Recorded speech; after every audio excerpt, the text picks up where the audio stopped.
Picture a world of giant reptiles, flying pterosaurs with 40-foot wingspans, while beneath the waves, fierce predators called mosasaurs prowled the seas, and dinosaurs roamed the land. For more than 100 million years, creatures like these ruled the planet. And then they were gone, lost in the shadows of time. Their extinction, a mystery for the ages.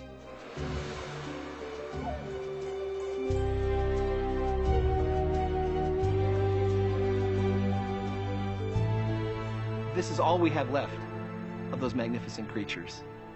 Bones. And a lot of them. We've collected enormous numbers of bones, and from them we can tell how these creatures lived, what they looked like, when they lived, but we don't know why they disappeared. To solve that mystery required some of the greatest scientific detective work ever, and the trail began almost halfway around the world from here. This is Gubbio, a sleepy Italian town. Not a single giant reptile in sight. Still, the past is everywhere you look. In the medieval palaces and churches, the homes and narrow streets, while an even deeper past lies nearby.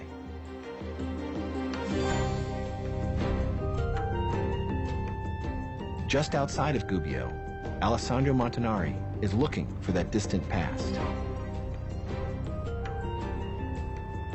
He's a time traveler, moving towards the lost world of the dinosaurs.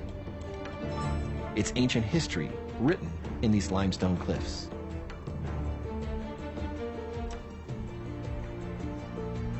Millions of years ago, these mountains were at the bottom of a deep sea, collecting layers of sediments deposited slowly through time and eventually pushed by tectonic forces, folded and uplifted.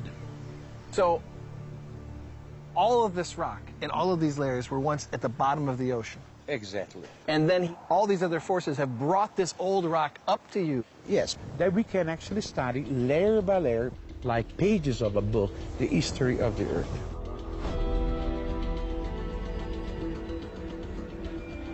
Gubbio's deep-sea limestone, now exposed by the side of the road, became a magnet for scientists. Especially this site, that may seem ordinary, but holds one of the strangest features to confront a geologist. A thin layer of dark clay. In the 1970s, the clay captured the attention of an American geologist, Walter Alvarez. He was trying to determine the relative ages of the limestone layers by analyzing the fossils left by tiny shelled sea creatures. Called foraminifera, or forams for short, they're among the most common ocean plankton. When they die, their shells become part of the sediment. Since many different species have evolved over the ages, they can serve as markers of geologic time. But as Alvarez studied them, he noticed something striking. Well, what he sees and was puzzled by, after the very top of that white layer, all these very diverse microfossils species would disappear. Okay. So, Sandro, when Walter Alvarez looked in these rocks, he saw all these species of forams. Yeah. They're plentiful. There are many species for thousands and thousands and thousands of years. But after this little seam of clay here, all the way up through these rock layers, those forams are missing. Those species are gone. Disappeared. Disappeared. And that's a fundamental mystery. What would make these little creatures disappear? Yes. So Alvarez was stumped. What did this thin line of clay represent? It was laid down 65 million years ago, the same time when the dinosaurs disappeared. Was there any link? The same questions were being asked 1,500 kilometers away in Spain.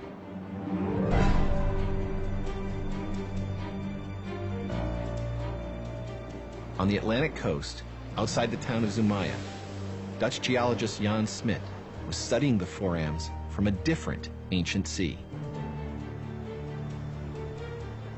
Their fossilized shells formed these limestone rocks, which, like Gubbio's mountains, were once at the bottom of the ocean. 20,000 years per. Now exposed, they represent over 1 million years of a geological time period known as the Cretaceous. Like Alvarez in Italy, Smit had also found a strange clay layer formed at the same time, which told a dramatic story. Jan, what can we tell about Earth's history from just looking at these rocks? Well, you can see the end of the one world and the beginning of the next one. And you see there is a very sharp, extremely sharp dividing line between the two. That gray band. That's that gray band over there. At the bottom of that gray band, you see it's razor sharp. And this reddish maroon rock, the oceans are healthy and steaming They're along just healthy, fine. they're steady, they don't change at all. And all of a sudden we see a dramatic change, which we call the KT boundary. The KT boundary, found at the bottom of this gray layer, marks not only the end of a period, the Cretaceous, but also of the Mesozoic era, a much longer stretch of time. The history of animal life on Earth has been divided into 3 such eras: early life, or Paleozoic, the age of dinosaurs, or Mesozoic, and the era of mammals, or Cenozoic. The Cretaceous Tertiary boundary lies right in between these 2 eras, marked here by this layer of clay.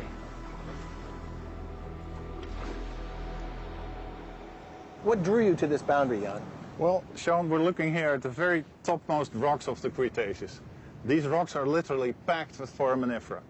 So we call this the Cretaceous, and these rocks here are the Tertiary. And the base of the Tertiary consists of a dark gray clay layer. And there the life has almost disappeared. And the KT boundary is just in between. I can point at it. It's right here where you see a contrast between the purple and the dark. It's an extremely sharp boundary. And just across that thin little boundary, there's this huge change in what you see in the forams. And why is that so stunning to you? It's so stunning because there is no preceding evidence of anything happening there. So it doesn't matter if I take a piece here, a piece there, or just underneath what we call the KT boundary. The foraminifera will remain the same, so they don't change overnight. And then, bang, they're gone. So what's that tell you? That tells me the base of the food chain of the oceans disappeared. And everything which is dependent on it is totally zapped right at the boundary.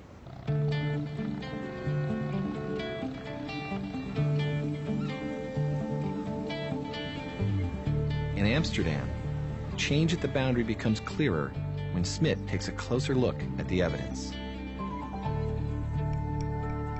In his lab, he analyzes forams extracted from the limestone. Under the microscope, the rich diversity of fossilized shells from the Cretaceous snaps into focus. Some 4 dozen species appear below the boundary. But above it, there's a different world. Okay, these are the foraminifera from just below the boundary. And these are from just above the boundary. Only a few species have survived into the Tertiary, and they're much smaller.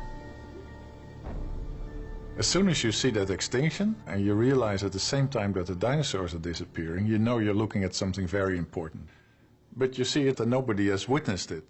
So we're looking for silent witnesses in the rock, and the first thing that comes to mind is this beautiful clay layer.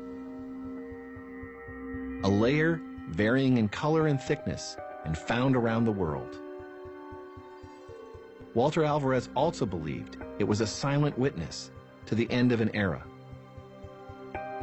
The key question was, how long did it take to form, for the world to change? To find out, he sought help at the University of California at Berkeley from a Nobel Prize-winning physicist. someone he knew pretty well, his father, Louis Alvarez. Louis loved a good mystery, no matter what field it was in. And that's how physics joined geology in the quest to explain the KT extinction.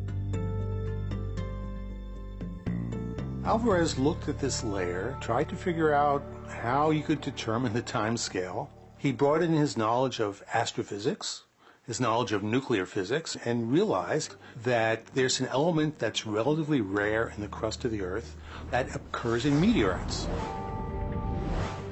The element was iridium, which falls steadily in an invisible rain of cosmic space dust. If the layer had taken thousands of years to form, Alvarez thought there might be just enough iridium to measure. But when the clay was tested, the scientists were stunned to find it contained 30 times more iridium than the surrounding rock. Moreover, samples from other KT sites had similar levels, too much to come from ordinary space dust. What could explain so much iridium deposited around the world? Perhaps a catastrophic event in outer space. Alvarez wondered if a supernova exploding nearby might be responsible. So he asked me if that was possible. And I concluded that there was only one chance in a billion that such a supernova would occur that close in 100 million years. A supernova would have also deposited a rare isotope, plutonium-244. But testing revealed there wasn't any. Well, I suggested, alternatively, that it could have been an asteroid or a comet. There are hundreds of asteroids whose paths cross the Earth's orbit. Their sizes range from a few meters to hundreds of kilometers across. So Louis Alvarez had this hypothesis that an asteroid or comet would cause this destruction. He had the clue, the amount of iridium at Gubbio. Under this hypothesis, it would be spread all around the world. So now he could calculate how much iridium there had been laid down over the entire Earth. Now, he also knew how much iridium there is in asteroids and comets, so he can now calculate the size of the object.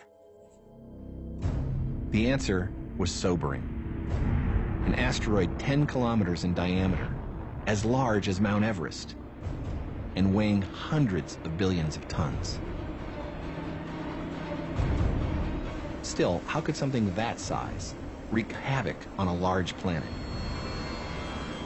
Because traveling through the vacuum of space, it would have slammed into the Earth's atmosphere at 80,000 kilometers per hour, 20 times faster than a bullet, heating the air to several times the temperature of the sun. At impact, the energy released would be equal to about 100 million nuclear bombs exploding at once. A huge mass of pulverized debris would have been blasted into space, some of it orbiting the Earth before raining back down. The debris may have blocked out the sun for months. Photosynthesis would have stopped.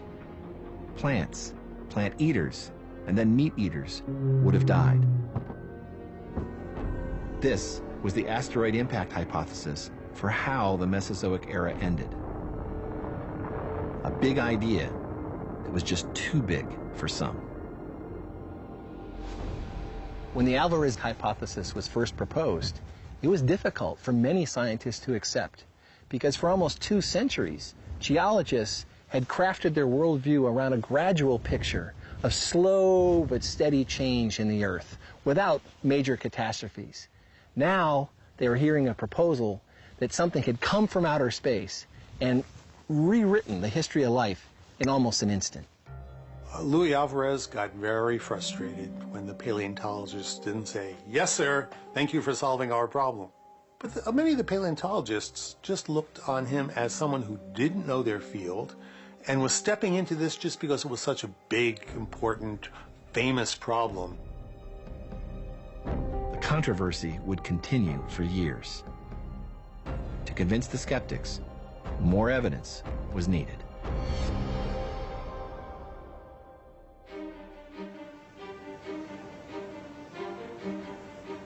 One criticism of the KT hypothesis was the lack of a crater the right age, type, and size. Alvarez thought it should be 200 kilometers across, bigger than the state of Connecticut. How could you miss that? They looked for craters that were 65 million years old all over the Earth. Many of these things had been discovered and had been measured. Didn't find any. 2/3 of the planet is covered by water. If the asteroid landed in the ocean, the crater might never be found. Even so, there would still be a trail of debris, ejecta blasted from the crater. So attention focused on finding this evidence.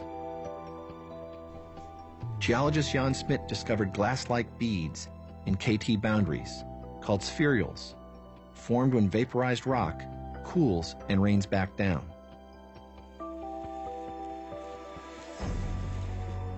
Another key clue was rock that had been so shocked by the impact it had crisscrossing bands of dislocated minerals. This was shocked quartz. And we know if you set off a nuclear bomb, the damage done to the surrounding rocks will produce you a shock quartz. So if you put 2 and 2 together, we find shock quartz at the KT boundary and shock quartz in nuclear craters. You know it is an explosion which deforms your quartz crystals. And quartz is only found on land. So that was the big clue. We have to look for a crater somewhere on land.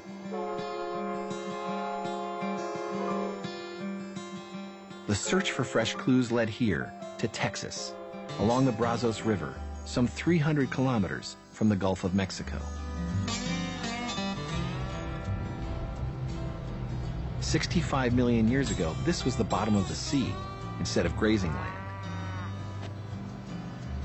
In the early 1980s, scientists noted unusual deposits of sediments across the river basin.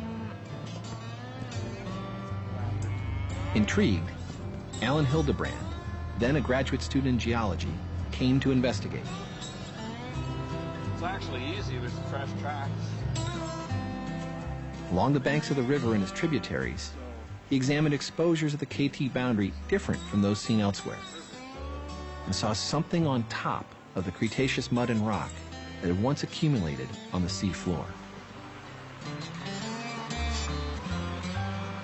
So this is the typical mud just found in this area? Exactly. All we see is this gray Cretaceous mud. And there's 7 million years of this mud here.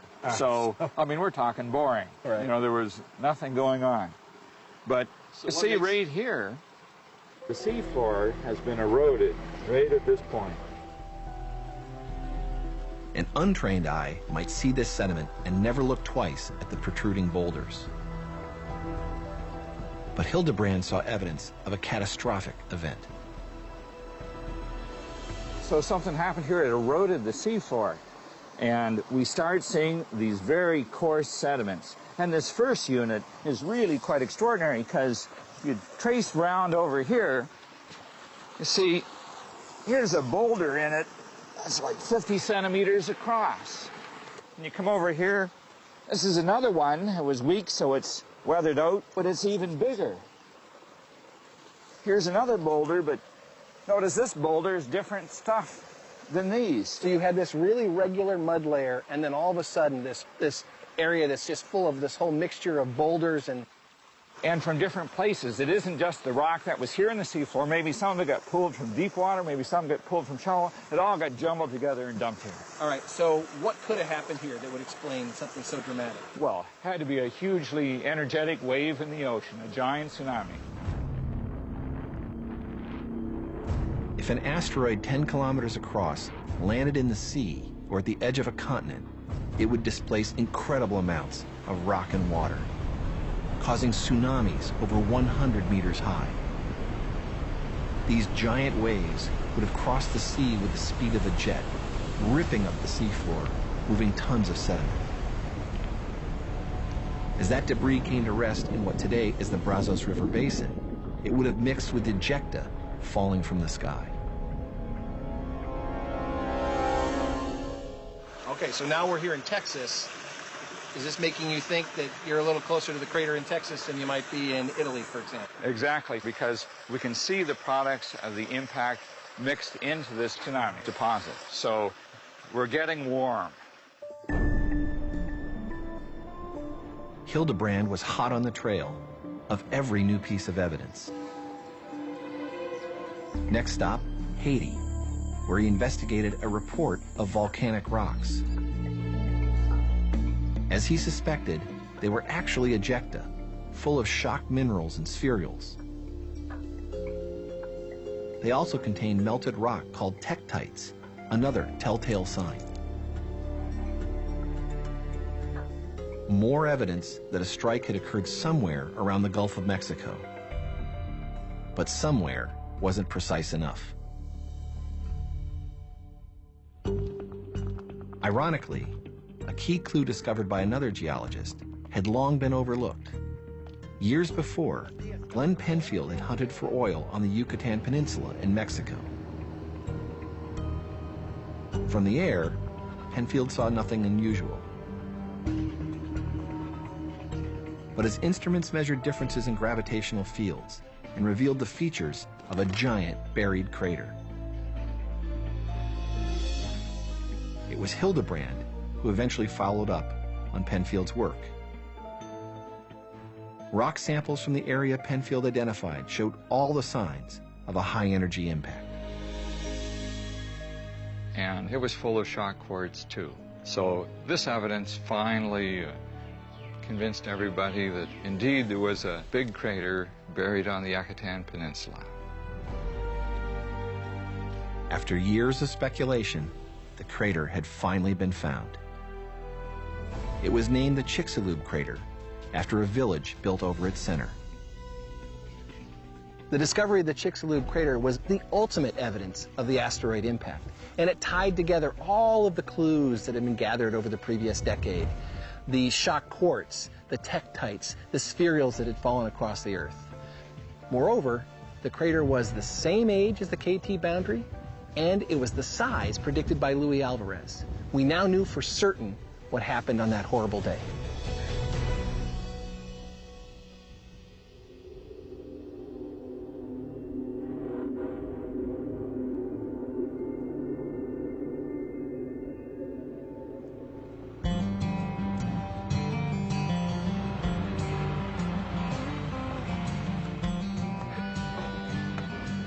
The asteroid crater had finally been found, but important questions remained. Which species were wiped out at the end of the Mesozoic? Which survived, and why? The search for those answers led to the Badlands of the Dakotas and Montana in the Hell Creek Formation. Its eroding buttes hold fossils of plants and animals that lived during the last million years of the Cretaceous and beyond. When paleontologist Kirk Johnson discovered this KT boundary with its telltale spherules, he found the dividing line between two vastly different worlds. You're looking at a ball of glass that used to be the bedrock in Chicxulub, Mexico. Kirk, how important was it to find the KT boundary up here in North Dakota? If you can put your finger on the boundary like you can right here, what that means is you can ask the very simple question, how was life before the impact different from life after the impact? All you gotta do is look for the fossils below and compare them with the fossils above. And that's what we've done here for the last 30 years. This arid landscape was once a wet, lush forest. Crack open some rocks, and you'll find the leaves of plants and trees that flourished here over 65 million years ago. There it is. Look at that. You can even tell what insects ate them. Holy cow. And see, there's two different kinds of insect damage on this leaf as well. There's sort of a hole feeding within the leaf, and there's a margin feeding on the edge. Take a close look at the ground, and you can pick up fossils of small animals that thrived in lakes, rivers, and forests. So in my hand, I've got evidence of a turtle, fish, crocodile, fish, and mammal. And then there were the dinosaurs. The challenge, connecting their fate to the KT boundary. The clues, their fossilized remains. This is an ankle bone of a small meat-eating dinosaur, and you find these bones, identify the animal, and pretty soon you start assembling the list of dinosaurs that are present at any given level. And the lower you are in the formation, the older you are, and the higher you are, the younger you are, and the closer to the boundary you are, the more we address the question of how long the dinosaur survived. So this, just nearby, we found this bone, which is a bone of a much larger meat-eating dinosaur. Same bone. See the size difference? Right. And here's the exact same bone. So when you find bones of different species in the same layer, they're living at the same place at the same time. The work takes a great deal of time and patience. This is basically how you find a dinosaur. You know, you're walking around, looking in these gullies, and then you spot a piece of bone. You can see it's very porous, and then you know that it had to travel down, you know, force of gravity. You can see the bone trail. Here's a bone, here's a bone. Follow the trail of bone up, and then here you have a shin bone of a duckbill dinosaur, really broken up. And then here's where it would articulate with the knee joint. Scientists know that 22 types of dinosaurs lived in Hell Creek, including Triceratops, Tyrannosaurs, and this duckbill, some 9 meters or 30 feet long. The more complete the skeleton, the easier it is to reconstruct the past. But discoveries like these are extremely rare. You walk around, you know, in the Badlands out here, and you'll pick up numerous just chunks of dinosaur, chunkosaurus, that's what we call it, and that's about it. So usually you find piles of bones that aren't articulated, they're not in the correct order. So having the vertebrae in the right order like this is very, very rare. And what makes this specimen even more important is it's articulated and it's pretty close to the KT boundary.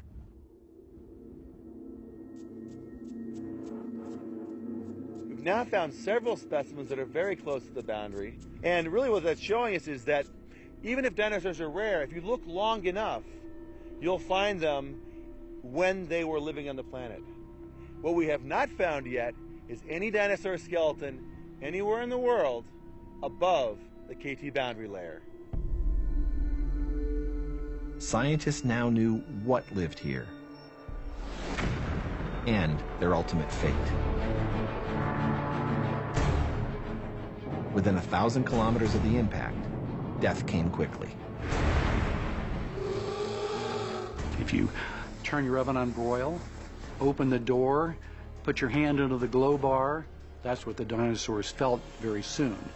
And they were probably broiled alive within an hour or so. For dinosaurs further away, death may have been delayed, but not for long. Soon, vaporized ejecta and smoke from fires filled the air. And there may have also been a lot of sulfur blown into the atmosphere because the impact site in the Yucatan Peninsula had a lot of sulfur in it. And all of those things were abundant enough to obliterate the sun. Without light, anything dependent on photosynthesis, on land or in the sea, was vulnerable. As food chains collapsed, giant reptiles still alive died off. The Mesozoic era, the age of dinosaurs, was over.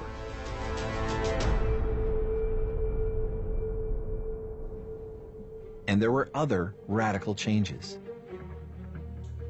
In Kirk Johnson's Denver lab, you can see what happened to plant life. Samples taken from below the KT boundary show a high diversity of pollen grains, stained here in red. But above the boundary, this earlier diversity disappears, reflecting the extinction of 60% of all plant species. Fern spore, fern spore, Where flowering plants once thrived, ferns took over first. Fern spore, fern spore, fern spore. Unlike pollen, fern spores can germinate on a barren landscape, devoid of living plants. We have a short period of time where there's only ferns, that's the fern spike, but after that there's about 1 million years of time where we have the low diversity, disaster recovery flora, and after that first 1 million years, then things start to pick back up again. We start to see animals coming back into the landscape. In this new post-impact world, the niche that dinosaurs left was waiting to be filled. And so the survivors of this on the land were creatures that lived in holes, birds, mice-like creatures, turtles, frogs, things that lived in swamps or rivers or near the seashore. And compared to dinosaurs, they had the advantage of size. They were small. Small animals have large population size. Small animals have higher reproduction rates. Now, it's not saying that small animals didn't suffer mass death, but enough survived, and that's the key point. In that 1 million years of recovery, the small inherited the Earth. It was the beginning of the age of mammals. Eventually, larger mammals dominated the land, just as dinosaurs had done before. And among them were primitive primates, whose evolution would lead in a very promising direction, at least for humans. What the asteroid impact taught us about evolution is that it's not always about survival of the fittest. Sometimes it's about survival of the luckiest. And there's a profound point there for our species. Only after the extinction of the giant reptiles did mammals flourish, including our primate ancestors. Without the asteroid, there'd be no us.